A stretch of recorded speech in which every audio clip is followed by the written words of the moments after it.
Le corps humain est doté de moyens naturels de défense appelés système immunitaire censé nous protéger des maladies. Que se passe-t-il lorsqu'il connaît un dysfonctionnement? C'est le cas lorsqu'intervient le lupus, par exemple. De quoi s'agit-il et qui est concerné par cette pathologie? Votre dossier de santé de ce jour nous éclaire sur la question.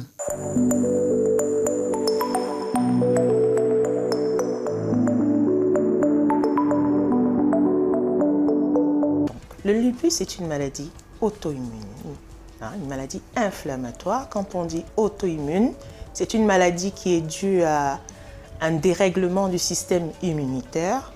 Donc, le corps est constitué de ce qu'on appelle les anticorps, qui sont des agents, disons, protecteurs. D'accord? Et quand on parle d'un dérèglement du système auto-humain, ça veut dire que ces anticorps, pour une raison ou pour une autre, se mettent à détruire les cellules du corps, se mettent à s'auto-détruire. Nous sommes, entre guillemets, en guerre. D'accord? Dans mon corps, j'ai des soldats. Ces soldats-là sont censés me protéger, lutter contre l'ennemi. C'est ça leur travail. Maintenant, on ne sait pour une raison ou pour une autre, il y a un coup d'État. Les soldats se retournent contre moi et commencent plutôt à me détruire moi au lieu de détruire... Enfin, ils continuent aussi à détruire l'ennemi, mais en même temps, ils me détruisent moi. Donc voilà à peu près, c'est ça qu'on appelle maladie auto-immune, vraiment de manière imagée. Les statistiques sont assez difficiles à voir. Déjà, c'est une maladie qui est très peu connue, déjà même parmi les confrères, et déjà assez difficilement diagnostiquée. Le lupus se développe par des manifestations diverses qui varient d'une personne à une autre. J'ai un lupus érythémateux disséminé avec une atteinte cutanée. L'atteinte cutanée généralement se présente par une aile de papillon sur le visage et parfois des attaques sur les cheveux, des doigts, sur tout le corps. Au début, j'ai eu une aile de papillon et je pense que présentement, ça se voit encore légèrement, mais elle s'efface déjà, l'aile de papillon. Sur les doigts, toutes ces taches noires étaient des blessures, des plaies profondes. Elles ont séché et elles disparaissent au fur et à mesure avec la prise de médicaments. En 2015, j'avais par là 17 ans. J'étais en terminale. Ça a commencé par le mal des articulations, des douleurs atroces, parce que des douleurs vraiment, vraiment atroces. Une anémie sévère. J'avais mal aux genoux. Ça allait progressivement. Ça quittait des genoux, aux épaules, les doigts. Et j'entre à l'hôpital le 28 décembre 2015 et je ressors en fin janvier ou début février. On n'a pas diagnostiqué le lupus, donc là je ne sais toujours pas de quoi je souffre. J'ai un oncle qui passe le numéro d'un rhumatologue à ma maman. On essaye de la voir. Elle nous donne rendez-vous et quand j'arrive, elle me demande d'expliquer comment est-ce que je me sens, ce qui s'est passé et tout. Elle a fait les examens et à la fin, les examens sont sortis, je ne sais pas après combien de temps. Elle a diagnostiqué le lupus. Moi, j'ai un lupus érythémateux disséminé. C'est-à-dire, mon lupus, mes cellules m'attaquent de l'intérieur. Donc, ce n'est pas visible de l'extérieur. Donc, il me bousille de l'intérieur. Vous ne pouvez pas voir. En fait, ça ne se voit pas comme le lupus discoïde qui est sur la face et sur le corps. Ce n'est que là. Donc, mon lupus a été déclenché 9 jours après mon accouchement. 9 jours après mon accouchement, j'ai fait une césarienne d'urgence sur une prématurée de 7 mois. Et 9 jours après, mon état s'est dégradé. J'étais fatiguée, j'avais des douleurs atroces, des douleurs abdominales. On a refait des échographies, on a fait des radios, Il n'y avait rien, mais les douleurs étaient toujours là, elles étaient intenses. On n'arrivait pas à expliquer. Et puis on s'est dit, c'est peut-être la césarienne qui a mal tourné et autres. On a pensé à une infection, on m'a mis sous antibiothérapie. Ça a calmé 2 jours et puis ça a repris. J'avais des grosses fatigues, je pouvais dormir 2 jours sans me réveiller. sans me lever du lit, sans même aller aux toilettes. Si les causes sont difficilement établies, certains facteurs sont considérés dans le déclenchement de cette pathologie qui se présente sous diverses formes. Il y a plusieurs formes de lupus. Il y a le lupus cutané qui affecte essentiellement la peau et les muqueuses essentiellement.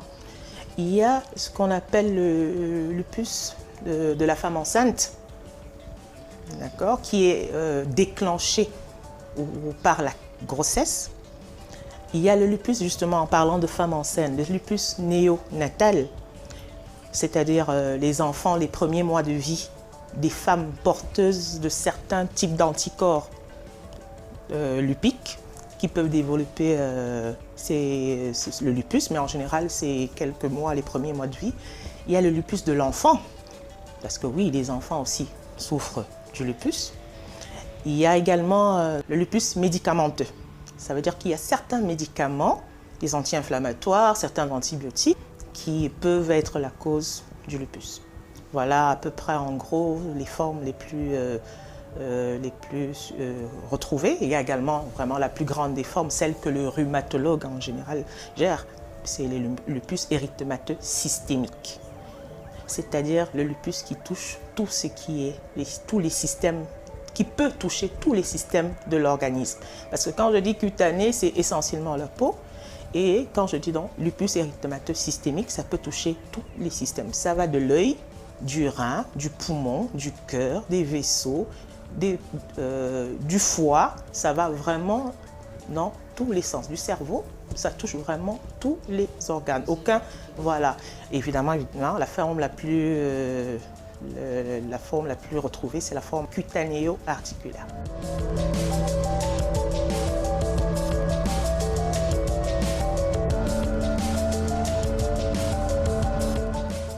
Il n'y a pas réellement de cause. Il y a des suppositions.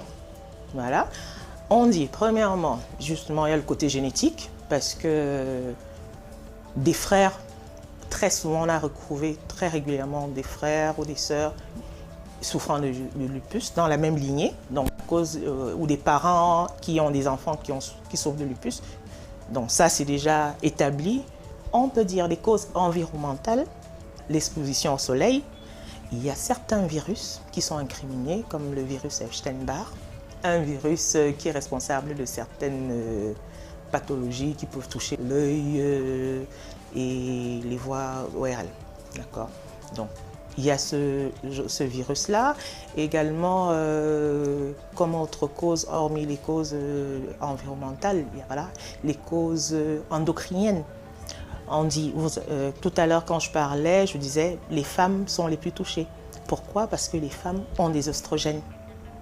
Des oestrogènes qui sont des hormones qui sont responsables de la maturation, du bon fonctionnement de l'appareil génital de la femme et des seins, enfin, quand on est au niveau de la puberté.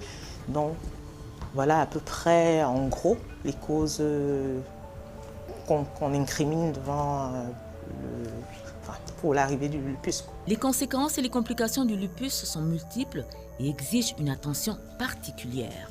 Avant 1950, diagnostic lupus signifiait mort. C'était, oui. Mais là, maintenant, on a un grand arsenal thérapeutique et également avec une surveillance, parce que ce sont des patients qui sont contrôlés, qui sont surveillés, qui sont suivis régulièrement. D'accord. Avec cette surveillance et une bonne prise de médicaments, ils peuvent vivre comme tout le monde. Le traitement repose sur des soins spécifiques et des mesures préventives qui contribuent à améliorer les conditions de vie des patients. À ce jour, on ne guérit pas du lupus. C'est une maladie avec laquelle on vit. C'est une prise en charge pluridisciplinaire. Ça veut dire que ce n'est pas uniquement le rhumatologue. D'accord. S'il y a une atteinte nerveuse, le neurologue peut intervenir. S'il y a une atteinte cardiaque, le cardiologue intervient. S'il y a une atteinte rénale, le néphrologue intervient. S'il y a une atteinte cutanée, le dermatologue intervient. Si c'est un enfant, le pédiatre intervient. En fait, c'est pluridisciplinaire. L'une des premières choses, on sait qu'il y a une photosensibilisation, c'est éviter d'être sous le soleil. Se couvrir, porter des casquettes, porter des lunettes et éviter au maximum d'être exposé au soleil. Autre chose, c'est être suivi régulièrement, faire ses bilans. J'avoue que ça peut être compliqué parce que ça coûte cher. Parce que ça coûte quand même un certain prix, faire ces bilans-là pour s'assurer que les différents organes sont en bonne santé et tout. Ce n'est pas donné à tous les Camerounais, ça je le reconnais. Mais c'est ce qui est à faire. Et évidemment, les médicaments, ça aussi c'est un coût. Parce qu'il faut les prendre tous les jours sans sauter.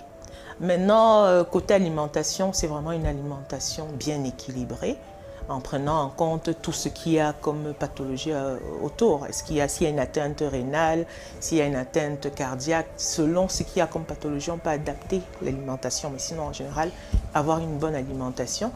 Et puisqu'en général, ces patients prennent des corticoïdes, ce sont des médicaments, on va demander de diminuer la consommation de sel, diminuer la consommation de sucre, ce genre de choses. C'est très, très important de prendre les médicaments. En fait, c'est la base de tout. C'est avec ça que nous arrivons à contrôler. C'est avec ça que l'espérance de vie est augmentée. C'est vrai, on va dire, ça c'est les autres, on va dire, non, tu as fait ça au village, ça ne manque pas. Non, c'est quelle maladie ça? Tu es jeune, pourquoi? Parce qu'en général, quand on dit rhumatisme, on voit les vieilles personnes. Donc, ils vont aller essayer, ils vont dire non, on va essayer au village, peut-être comment lancer ça, peut-être. Et après, arrêter le traitement pour revenir après quand ils auront tout essayé là-bas et vu que ça n'a pas marché, et revenir parfois avec déjà des complications, parfois irréversibles. Amos Bronson Alcott disait, je cite, « Être ignorant de son ignorance est la maladie de l'ignorant ». À bon entendeur, salut.